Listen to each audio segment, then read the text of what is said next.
Hay personas que han salido de una cárcel, pero todavía viven presas. Personas que salieron de una relación, pero la relación todavía vive dentro de ellas. Personas que dejaron una casa, pero todavía escuchan las voces de aquella casa.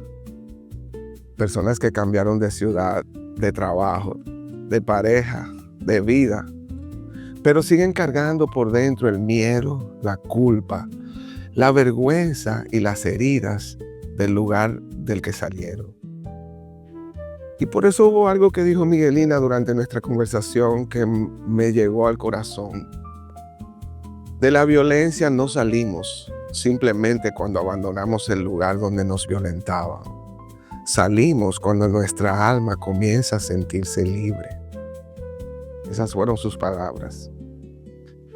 Porque hay barrotes que no se ven. Hay cárceles sin paredes. Y Jesús dijo algo extraordinario acerca de la libertad. Jesús no está hablando simplemente de abrir una puerta. Está hablando de ser libre. Y esas dos cosas no siempre son iguales. Porque puedes haber salido hace 10 años y todavía sentir miedo. Puedes haber terminado aquella relación y todavía sentir que tienes que pedir permiso para existir. Puedes haber dejado atrás a aquella persona y todavía escuchar su voz diciéndote: tú no puedes, tú no vales, nadie te va a querer, sin mí tú no eres nada. Y quizás aquella persona ya ni siquiera está cerca de ti, pero ahora su voz vive dentro de ti. Y ahí comienza otra liberación. Ya no se trata solamente de sacar tu cuerpo de aquel lugar. Ahora hay que sacar aquel lugar de tu mente. Y ahora hay que sacar el opresor de dentro. Porque hay una libertad que es física, sí, pero hay una libertad que es del alma. Y esa libertad interior muchas veces requiere un proceso mucho más largo. Mire, Miguelina sabe algo de eso. Ella no habla solamente desde una organización, desde una plataforma o desde un escenario. Ella habla desde una herida que ella tuvo que atravesar ella misma. Y durante nuestra conversación dijo: el dolor no tiene la última palabra. ¡Wow! ¡Qué frase! Porque el dolor habla y a veces habla muy fuerte. Y el dolor te dice: se acabó. Te dice: esto se destruyó. Después de esto nunca más volverás a ser el mismo. Y quizá en esa parte tiene un poco de razón, porque nunca vas a volver a ser el mismo. Pero ahí es precisamente donde puede comenzar la transformación. Porque tú no tienes que volver a ser quien eras. Puedes convertirte en algo nuevo. Pablo lo expresa en Romanos de otra manera. Sean transformados mediante la renovación de su mente. Ahí es que está el truco. Porque hay cosas de las que podemos salir físicamente, pero tenemos que seguir saliendo mentalmente. Y renovar la mente significa comenzar a cuestionar todas aquellas cosas que el dolor nos enseñó a creer. Yo no valgo, yo no puedo, yo siempre voy a estar solo, esto es lo único que yo merezco. ¿Quién dijo eso? Porque una cosa es lo que viviste y otra cosa muy diferente es convertir lo que tú viviste en una definición de quién tú eres. Tú no eres tu abuso, no eres tu fracaso, no eres tu divorcio, no eres aquella traición, no eres tu peor decisión, no eres el peor día de tu vida. Eso ocurrió, sí. ¿Dejó cicatrices? Sí. Quizás todavía duele, sí. Pero no tiene derecho a definirte. Y quiero hacer una aclaración importante. No estoy diciendo que lo que ocurrió fue bueno. No estoy diciendo que Dios necesitaba que alguien te maltratara para enseñarte una lección. No. Hay cosas que simplemente están mal. Hay abusos que nunca debieron ocurrir. Hay heridas que nadie tenía derecho a producir. La espiritualidad no consiste en ponerle perfume a la injusticia. Consiste en descubrir que aquello que ocurrió no tiene autoridad para decidir quién voy a ser después de haber ocurrido eso. Y ahí llegamos a otra frase extraordinaria que dijo Miguelina, de las tantas que dijo. Ella dijo que la violencia es una cadena, pero nosotros podemos convertirnos en eslabones nuevos. Eso me parece que es profundamente espiritual. Porque muchos heredamos cadenas que nosotros ni siquiera comenzamos. Familias donde nadie sabía expresar cariño. Casas donde gritar era lo normal. Padres que fueron heridos por sus padres. Madres que aprendieron a aguantar porque sus madres también aguantaron. Hombres a quienes le enseñaron que sentir era un acto de debilidad. Mujeres a quienes le enseñaron que soportarlo todo era parte del amor. Y así la cadena va pasando de generación en generación. Hasta que alguien despierta, hasta que alguien dice, conmigo aquí se termina. Y Pablo vuelve a darnos una clave extraordinaria. No seas vencido por el mal. Mira qué interesante. No dice simplemente que no hagas el mal. Dice que no permitas que el mal te venza. Porque hay otra manera en la que el mal puede ganar, que puede hacerte daño. Y puede convertirte en aquello que te hizo daño. ¿Cómo? Alguien te hirió, ahora tú hieres. Alguien te humilló y ahora tú humillas. Alguien descargó sobre ti todas esas heridas y ahora tú descargas las tuyas sobre otra persona. Y la cadena continúa. Pero alguien tiene que romperla. Alguien tiene que decir, esto llegó hasta mí, pero no va a pasar después de mí. No voy a transmitirle a mis hijos el miedo que me entregaron.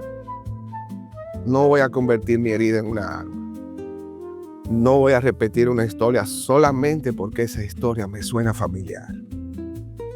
No voy a hacer sufrir a otros simplemente porque yo sufrí. Yo voy a hacer un eslabón nuevo. Quizás no podamos cambiar los 100 años que vinieron antes de nosotros, pero sí podemos cambiar los 100 años que vienen después. Y eso es redención. Pero hay otra frase de Miguelina que me pareció muy fundamental. Ella dijo, el propósito te sana, pero también te responsabiliza. Y esa segunda parte a veces no nos gusta. Nos encanta escuchar que Dios nos va a sanar. Amén. Dios te va a restaurar. Amén. Dios tiene propósito contigo. Amén. Pero llega un momento en el proceso donde Dios te dice, camina. Porque llega un momento en la sanación donde dejamos de preguntar solamente, ¿por qué me hicieron esto? Y comenzamos a preguntar, ¿qué voy a hacer ahora con la vida que tengo, aunque me haya pasado esto? Y cuidado, eso no significa que nosotros, la víctima, tomemos responsabilidad por lo que nos hicieron, jamás. El abuso pertenece a quien abusó, la violencia pertenece a quien violentó, la injusticia pertenece a quien la cometió. Pero llega un momento de mi sanación que sí se convierte en mi responsabilidad. Nadie puede respirar por mí. Nadie puede reconstruir mi autoestima por mí mismo. Nadie puede ponerme límites a mí. Nadie puede tomar todas las decisiones que virtualmente te van a devolver a ti mismo. Podemos acompañarte, podemos sostenerte, podemos amarte, podemos recordarte quién eres aunque tú lo hayas olvidado. Pero habrá pasos que vas a tener que dar tú. Y la Escritura lo dice de una manera muy sencilla. Hay momento para escuchar, hay momento para orar, hay momento para llorar, hay un momento para recibir ayuda. Pero también llega un momento para dar un paso y después otro y después otro. Tal vez temblando, tal vez llorando, tal vez sin sentirnos preparados, pero caminando. Porque muchas veces esperamos sentirnos valientes para actuar, pero la vida me ha enseñado que muchas veces ocurre al revés. Actuamos con el miedo y después descubrimos que eso también era valentía. Durante la entrevista, Miguelina habló también de su visita a una cárcel de mujeres en Santiago y me impactó algo. Ella contó que aquellas mujeres agradecieron las cosas que le llevaron. Claro que sí. Pero lo más importante para muchas de ellas no fue lo que recibieron, fue descubrir que alguien todavía se acordaba de ellas. Algunas incluso habían sido olvidadas por sus propias familias. Y yo pensé, qué necesidad tan profundamente humana de ser recordado, de que alguien te mire y te diga, todavía te veo, todavía importas. Lo que hiciste no es todo lo que eres. Lo que te hicieron tampoco es todo lo que eres. La Biblia está llena de personas a quienes Dios se negó a reducir a su peor momento. Pedro negó a Jesús, pero Jesús nunca lo llamó el que me negó. Lo volvió a llamar. Moisés había matado a un hombre, pero su peor acción no terminó siendo el título de su vida. David cometió errores terribles, pero Dios siguió trabajando con él. Porque Dios tiene una capacidad extraordinaria de ver en nosotros algo que a veces nosotros mismos no podemos ver. Por eso el Salmo dice, cercano está Dios a los quebrantados de corazón. No dice que solamente está cerca cuando tú eres fuerte. No dice que está cerca cuando ya tú resolviste tu vida. No dice que tienes que reconstruirte primero para entonces Dios se acerque. Dice, cercano está en medio de la ruptura, en medio de la confusión, en medio del miedo, en medio de la noche, ahí también. Y quizás alguien está viendo este mensaje ahora mismo y está viviendo algo que nadie conoce. Y esa persona sonríe, trabajas, atiendes a tus hijos, subes fotos en redes sociales, vas a reuniones, incluso vas a la iglesia y nadie sabe lo que te está sucediendo cuando se cierra la puerta. Quiero decirte algo con mucho respeto. No tienes que esperar a estar completamente preparado para comenzar a buscar tu libertad. Puedes pedir ayuda, puedes hablar con alguien, puedes buscar orientación profesional. Puedes comenzar a construir un camino seguro. Pedir ayuda no significa que tu fe te falló. A veces la respuesta a una oración llega en la forma de una persona, de una organización, de un terapeuta, de un familiar, de un amigo, de una puerta que aparece frente a nosotros. Pero Dios nos abre los caminos, pero nosotros tenemos todavía que caminar a través de ellos. Y a quienes no están viviendo una situación así, también nos corresponde algo. Miguelina terminó nuestra conversación haciendo una invitación.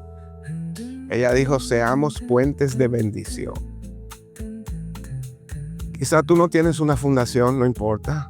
No necesitas una organización para cambiar una vida. A veces una llamada cambia, escuchar cambia una vida, creerle a alguien cambia una vida, acompañarlo cambia una vida, decirle a alguien yo te creo, yo estoy aquí, tú no estás solo.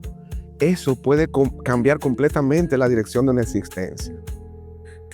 Y Miguelina también dijo algo sobre liderazgo que me encantó. Liderar es servir. Y creo que nosotros hemos complicado demasiado esa palabra liderazgo, porque pensamos en títulos, en micrófonos, en organizaciones, en seguidores, en escenarios. Pero el liderazgo espiritual comienza mucho antes. Comienza cuando aprendes a liderar tu propia vida, cuando ya no reaccionas automáticamente desde tu herida, cuando puedes sentir ira sin convertirte en violencia, cuando puedes sentir miedo sin entregarle el guía de tu vida, cuando puedes escuchar al ego sin tener que obedecerlo, cuando aquello que sufriste deja de determinar la manera en que tú tratas a los demás. Entonces ahí comienzas a liderar. Primero, lidereas tu propia vida. después tu presencia comienza inevitablemente a afectar otras vidas. Porque una persona que ha encontrado libertad se convierte naturalmente en una puerta para otros. El dolor existe, la herida existió, la injusticia ocurrió, no vamos a negarlo. Pero ninguna de esas cosas recibe automáticamente el derecho de escribir el final. Porque mientras haya conciencia, mientras puedas tomar una decisión, mientras puedas dar un paso, la historia continúa. Quizás tu pasado explique algunas de tus cicatrices, pero no tiene que decidir tu destino. Quizás hubo un tiempo en que alguien controlaba tu vida. Quizás hubo un tiempo en que el miedo controlaba tu mente. Quizás hubo un tiempo en que te olvidaste completamente de quién eras. Pero escúchame, por favor. Todavía estás aquí. Y mientras estés aquí, todavía puedes sanar, todavía puedes aprender, todavía puedes servir, puedes amar, puedes comenzar de nuevo. Jesús dijo, si el Hijo los hace libres, serán verdaderamente libres. Verdaderamente. No solamente fuera de aquella casa, no solamente fuera de aquella relación, no solamente lejos de aquella persona, libre por dentro, libre para volver a amar, libre para volver a confiar, libre para volver a vivir, libre para que la historia que te hirió deje de convertirse en la historia que te define. El dolor pudo haber escrito páginas enteras de tu vida. Pudo haber escrito varios capítulos. Pudo haber dejado cicatrices. Pero no le dejes la pluma para escribir el final. Porque el dolor no tiene la última palabra.